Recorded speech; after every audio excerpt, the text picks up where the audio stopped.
축복이 여러분 가운데 풍성히 임하기를 간절히 축원합니다. 이스라엘 백성들이 요셉의 때에 모두가 애굽으로 이주를 했습니다.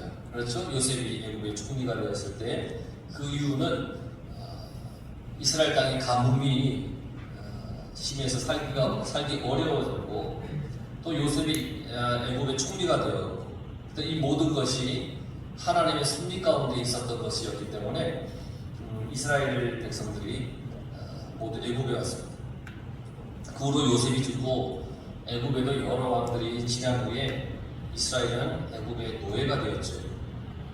그들의 부르짖는 소리를 하나님께서 외면하지 않으시고 그들의 기도를 들으시고 그들을 애굽에서 나오도록 해주었습니다.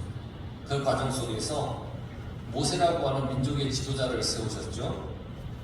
바로라는 이집트 애굽의 왕에게 하나님의 뜻을 전하였지만 바로의 이 완악한 그 마음은 쉽사리 이스라엘 백성들을 애굽에서 나가도록 해주지 않았습니다. 그래서 하나님께서 10가지 재앙을 그들에게 내립니다. 10가지 재앙을 내리고 그때 비로소 이스라엘을 떠나가도록 허락을 합니다. 10가지 재앙 중에 우리가 잘 알고 있는 유월절이라고 하는 그 규례가 마지막 10번째 재앙 때 생겨났죠. 양이나 염소 중에 흠이 없는 1년 된 수컷으로 그 피를 집 좌우 문철 중에 이렇게 바르고 그 고기를 불에 구워서 누룩을 넣지 않는 무교병, 무교떡 이것과 쓴 나물을 함께 먹었던 그 유월절 규례가 그들에게 있었습니다. 그 만찬으로 먹은 것이 아니라 급하게 실을 신고 떠날 차비를 하고 먹었습니다. 그러면 밤사이에 하나님께서 애굽 땅에 두루 다니시면서 어린 양의 피가 없는 집의 첫 것들은 다 죽이실 때에 이스라엘 집에 문설주의 양의 피를 바른 집은 하나님께서 죽음의 심판을 하지 아니하신다는 거죠. 이런 큰 일을 겪은 이 바로가 드디어 이스라엘을 애굽에서 내보냅니다. 야, 아직 가라. 장자와 가축의 첫것이 다 죽었으니까 정말 심각한 상황이잖아요. 다 보냈어요. 이스라엘이 애굽 땅에서 나와서 걸을 때에 블레셋 사람들의 땅에 가까워졌다고 했습니다. 그런데 하나님께서는 그 블레셋 땅을 그 이스라엘로 하여금 지나가게 하지 않았습니다. 블레셋 땅을 지나가면 2주만 걸어가면 가나안 땅에 갈 수 있는데 하나님은 그 길로 인도하지 않고 홍해 길로 그들을 인도하셨습니다. 왜냐하면 블레셋 땅으로 지나가다가 블레셋과 전쟁을 하게 되면 싸움을 못하는 군대가 없었던 이스라엘의 마음이 심히 동요하여서 애굽으로 돌아가려고 할 그런 마음이 컸기 때문에 블레셋을 지나가지 못하게 했습니다. 이제 이스라엘은 창세기 50장 22절에 요셉이 자기 해골을 가지고서 애굽을 떠날 것에 대해서 유언을 남겼는데 그 유언대로 요셉의 해골을 들고 이제 애굽에서 나옵니다. 그때 하나님께서는 낮에는 구름 기둥으로 밤에는 불 기둥으로 이스라엘을 인도하셨죠. 이제 그들의 행진은 모든 것이 다 순조로워 보입니다. 그렇지 않겠습니까? 하나님께서 구름 기둥, 밤에는 불 기둥 이렇게 인도하시니까 이제는 됐다. 이제는 아무 어려움 없이 아무 걱정 없이 우리는 이제 가나안 땅으로 가면 돼 하고 그렇게 생각을 했습니다. 그저 묵묵히 하나님의 인도하심을 따라 가나안을 향하여 걸어가기만 하면 되는 줄 알았습니다. 어떤 어려움도 없을 거라 생각했습니다. 그런데 이 바로의 마음이 이스라엘 백성들을 애굽 땅에서 내보낸 다음에 또 바뀌어버렸습니다. 이스라엘을 모두 다시 종으로 잡아 들이려고 다시 마음을 완악하게 먹은 겁니다. 그래서 바로는 이 선발된 정예의 어떤 이 군사들을 모아서 이스라엘을 쫓게 했습니다. 특수부대를 만든 거예요. 그래서 막 쫓아가는 거예요. 그 당시에 최고의 무기와 최고의 군대를 이끌고 먼저 앞서 나간 이스라엘을 막 쫓아가는 겁니다. 그래서 드디어 이 바로의 군대가 이스라엘이 장막을 치고 있는 그곳에 거의 다 따라갔습니다. 이 사실을 이렇게 들어보니까 저 멀리서 바로의 군대가 몰려오는 겁니다. 그걸 이스라엘 백성들이 봤습니다. 그 순간 그들 마음속에는 두려움이 막 생기기 시작했어요. 그 두려워서 하나님께 막 부르짖습니다. 이스라엘은 노예로 430년을 살았으니까 싸움에는 재주가 없고 바로의 그 위협을 아는 이스라엘은 바로의 군사를 보자마자 두려움에 사로잡힌 건 당연한 일이었어요. 그러면서 모세에게 이제부터 원망을 합니다. 애국에 매장지가 없어서 당신이 우리를 이끌어내어서 이 광야에서 죽게 하느냐? 어찌하여 당신이 우리를 애국에서 이끌어내어 우리를 이같이 하느냐? 그러면서 모세에게 막 불평과 원망을 했어요. 사실 이스라엘은 애국에서 하나님의 은혜로 인해서 그 6월절 규례를 지킴으로써 자기들의 모든 장자와 가축의 첫것이 다 살아남았지 않습니까? 그런데도 그들은 모세를 향하여서 현실을 가지고 다그칩니다. 하나님이 주신 은혜를 생각하지 않고 당장 내 앞에 놓여있는 그 어려운 문제만 가지고 불평을 하고 자기들을 이끌어 나온 모세를 향하여서 원망을 합니다. 은혜는 다 잊어버렸습니다. 당장 눈앞에만 보이는 것에 연연하는 인간의 모습을 잘 보여주고 있습니다. 우리도 그럴 때가 있지 않습니까? 하나님이 주신 은혜가 분명히 있는데 지금 당장 내 눈앞에 있는 그 어떤 어려움이나 그 위기만 바라보고 불평할 때가 많지 않습니까? 하나님의 사랑이 현실의 상황이 어려워질수록 하나님 그 현실의 상황이 어려워질 때 그럴 수도 있습니다. 사실 인간이니까. 12절에 보면 우리가 애굽 사람을 섬기는 것이라 하지 아니하느냐, 섬길 것이라 하지 아니하느냐, 애굽 사람을 섬기는 것이 광야에서 죽는 것보다 낫겠노라. 이렇게 얘기를 했습니다. 신앙인인 우리는 여러분 아무리 현실의 문제가 커 보이고 위급해 보이더라도 어리석게 과거 예수님을 모르고 살았을 때를 그리워해서는 안 됩니다. 예수님을 믿고 오히려 어려운 일이 생기는 경우도 분명히 있습니다. 그런데 아무리 그렇다 해도 구원이 없었던 과거를 회상하면서 과거가 더 나았다라고 그렇게 말해서는 절대 안 됩니다. 예수님을 믿지 않았던 과거가 절대 더 좋을 수 없습니다. 하나님의 은혜 가운데 애굽에서 나왔습니다. 죽음의 그 위기와 죽음의 그 공포에서 건짐을 받아서 나왔습니다. 그래 놓고는 지금 문제가 생기니까 구원받고 은혜 받기 전이 더 좋았다고 지금 불평하는 이 이스라엘 백성들의 모습, 그런 모습이 우리 가운데 있어서는 안 된다는 거예요. 설령 예수님을 믿은 후라고 할지라도 우리의 과거보다 지금이 더 좋아야 됩니다. 그래야 신앙이 성장했다는 증거이기 때문에. 신앙이 성장했다고 하는 것은 내게 주어진 어떤 환경이라 할지라도 그 속에 하나님의 선하신 계획과 뜻을 발견하는 겁니다. 이게 신앙의 성장입니다. 그러니까 이제 모세가 하는 말을 잘 보세요. 신앙인인 우리가 현실의 위기 앞에서 어떻게 하면서 살아야 할지를 모세가 분명히 얘기를 해줍니다. 우선은 그들에게 모세가 얘기를 했습니다. 너희들은 두려워하지 말아라. 현실 앞에서 두려워하지 말아라.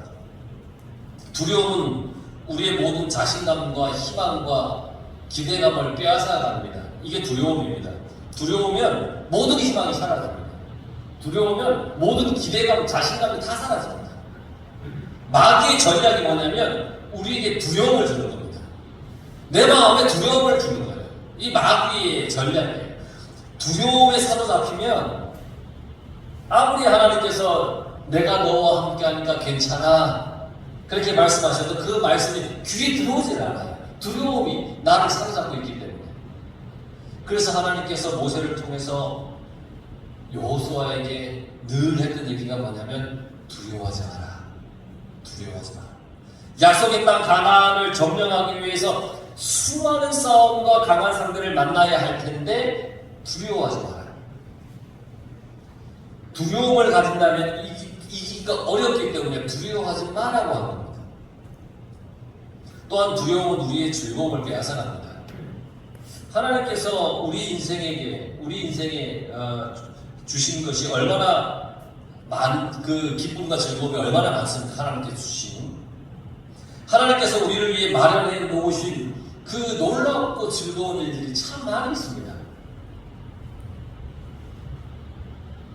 그러니까 주를 위하여 나의 가진 것을 사용할 때 얻게 되는 즐거움, 전도하며 또 순교할 때 얻게 되는 즐거움, 말씀을 보면서 말씀대로 행하며 살 때 얻게 되는 즐거움, 기도할 때 얻게 되는 유익 등 하나님께서 우리에게 주시는 즐거움, 삶의 유익이 너무너무 많습니다. 그런데 시간, 물질, 헌신을 드리는 것을 두려워하면 아무리 하나님께서 우리를 위해서 마련해 놓은 것이라고 할지라도 우리는 온전히 누리지 못하는 겁니다. 하나님께서는 포로인 이스라엘이 자유를 얻게 되며 또 하나님께서 언제나 함께 하셔서 구원의 역사를 이루어 주실 거라고 말씀하셨어요. 그들을 위로하셨어요. 이사야 41장 10절에 두려워하지 마라. 내가 너와 함께함이라 놀라지 마라. 나는 내 하나님 됨이라. 내가 너를 굳세게 하리라. 참으로 너를 도와주리라. 참으로 나의 의로운 오른손으로 너를 붙들리라. 이렇게 하나님께서 위로해 주시고 말씀해 주시고 지켜주시겠다는 겁니다. 하나님을 믿는 우리의 마음에 두려움을 극복하고 이기는 것은 하나님께서 행하실 큰 일을 볼 수 있는 매우 중요한 그런 일입니다. 두려움을 극복하고 이기는 것은 하나님이 행하실 놀라운 일을 바라볼 수 있는 기초 작업인 겁니다. 그래서 예수님께서 말씀하셨습니다. 이것을 너희에게 이르는 것은 너희로 내 안에서 평안을 누리게 하려 합니다. 세상에서는 너희가 환난을 당하나 담대하라. 내가 세상을 이겼다. 그렇게 말씀하셨어요. 아무리 세상이 우리에게 어려움을 주어도 담대히 주님만 의지하면 됩니다. 아무리 세상이 어렵고 힘들어도 세상이 너무너무 이상하게 흘러가는 것 같아도 우리가 담대히 주님을 믿고 의지하며 살아가면 됩니다. 두려움에 사로잡히는 것이 아니라 오직 담대히 하나님의 능력을 바라보면 두려움을 이겨낼 수가 있는 겁니다. 두 번째 모세는 뭐라고 했냐면 가만히 서 있으라 그랬습니다. 이 말은 이렇게 생각할 수 있죠. 아무것도 전혀 하지 않고 넉넉히 있는 것을 말하는 것이 아니에요. 가만히 서 있으라고 하는 것은 뭘 얘기하냐면 전적으로 하나님의 생각을 그 하나님의 생각에다가 우리의 생각을 맞추어 가라는 겁니다. 가만히 너 앞서지 말라는 겁니다. 가만히 있으라고 하는 것은 넉넉히 있으라는 것이 아니라 하나님 생각에 내 생각을 맞춰 가는 거예요. 우리는 우리의 생각을 하나님께서 알아주셨으면 할 때가 참 많습니다. 그렇죠? 여러분, 하나님 내 생각 좀 알아주세요. 이럴 때가 참 많습니다. 나의 요구 조건을 하나님께서 들어주셨으면 할 때가 참 많습니다. 하나님께서 우리에게 원하시는 것이 있는데 그럼에도 불구하고 그냥 나 좀 알아주셨으면 하는 생각을 할 때가 참 많아요. 하지만 우리는 하나님 앞에서 그저 가만히 서 있어야 됩니다. 나를 드러내서는 안 됩니다.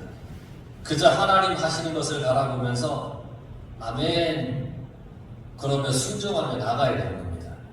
가만히 있으라는 것은 그렇게 순종하라는 겁니다. 두려워서 팔딱팔딱 뛰면서 마음대로 멋대로 하려고 하지 말고 하나님이 하시는 일을 가만히 서서 보라는 겁니다. 이스라엘 백성들은 바로의 군대를 보는 순간 뭘 했습니까? 불평과 원망을 하소연을 막 쏟아부었습니다. 그런데 하나님께서 원하시는 건 뭐냐면 그런 것이 아니에요. 하나님은 현실의 문제 앞에서 전적으로 하나님의 뜻을 따라 우리가 살아가기를 원하시는 거예요. 나는 죽고 오직 하나님의 음성에 귀를 기울여서 그 뜻대로 살기를 원하시는 거예요.